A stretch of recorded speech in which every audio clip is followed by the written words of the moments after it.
Hey everyone, so today we're going to be talking about love and your relationship with your significant other after you have kids.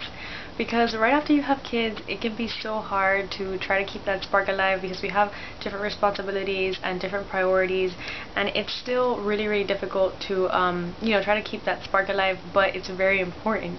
Actually, I think that the healthiest thing that you can do for your kids is to show them that you have a very healthy and loving relationship with your significant other. So there are a few things that can happen along the way that sometimes we don't even realize we're doing, and we can take some steps to kind of adjust those things and fix them. And I'm going to share some of my personal experiences with you guys that I've noticed along the way, and maybe that can be helpful to you. So the first thing that we have to keep in mind is that communication is key in every single relationship, especially in your relationship with your significant other. We tend to think that sometimes our partners can be mind readers, and as much as we would love for them to be that, they're not. And we have to keep in mind that the same attention that we want from them, they require from us as well.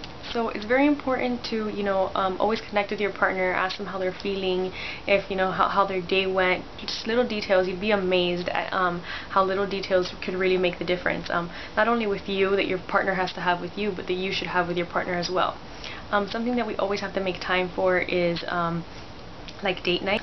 Sometimes a lot of us don't have, like a babysitter that we have on call, or we just don't like leaving our children with anybody besides family members, and maybe they're not available. So, it's easy to come up with many excuses as to why not to have a date night, but you don't really need much for a date night. You could, after the kids fall asleep, have a little movie night, just as long as you have some time for that bond to reconnect. It's also very important not to take each other for granted. If there's things that you used to do in the beginning of your relationship with your partner that you have stopped doing, then you have to realize those things. It took me a while to realize some of these things. I'm going to point them out in a minute.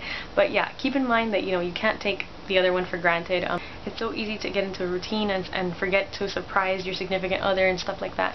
So, like for example, with me, when my boyfriend and I first started dating and he would come visit me at my house, the first thing that I would do when I would first see him was I would jump into his arms and run and kiss and hug him, and I was so excited to see him all the time. And I would do that until right up until we had Riley. I started to realize that once we had him, I was just so busy throughout the day when he would get home from work that I would just be like, oh hi, and then keep on doing whatever I was doing, and it wasn't something that I considered a priority anymore because I was changing a diaper or feeding a baby, and that was more important at the time. And so I just kind of got into that routine of forgetting to do that. But then one day I realized that those little things are really the things that count the most. So you shouldn't forget about those little things, and I started to fix that. And then as soon as, he got home, I would still run and hug and kiss him because I had time to do everything else. I would put that on hold just for a second to run and kiss and hug him and make him feel that I was glad that he got home, just like I would in the beginning of our relationship. So those things are very important. There are some days where having kids can drain you emotionally as well as physically, but it's not going to be every single day, so don't let that get in the way of, your relationship. You have to really embrace your relationship and surprise your significant other. Do something you normally wouldn't. It doesn't have to be something big. Everybody always thinks that it has to be like some big elaborate scheme to surprise the other person. It doesn't have to be like that. If you have to, go to his or her job and surprise her with, lunch or something like that, something that'll keep him knowing that you still care about him just as much as you care about your kids, and keep that relationship going.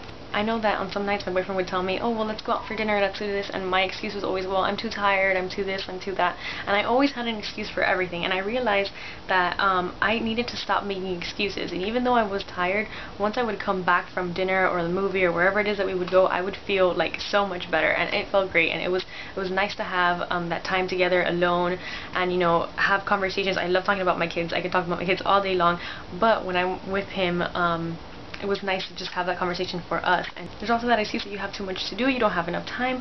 It's so important to make time. People don't realize how important it is to make time. If you have too many things to do, don't be afraid to ask your significant other to help you out.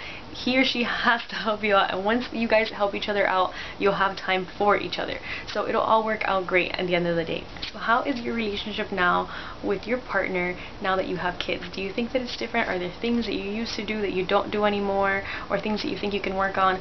I'm still working on a few of those things, and sometimes it's difficult to lose track of those things. So it's nice to bring them up sometimes. Anyway, thank you guys so much for watching. Bye!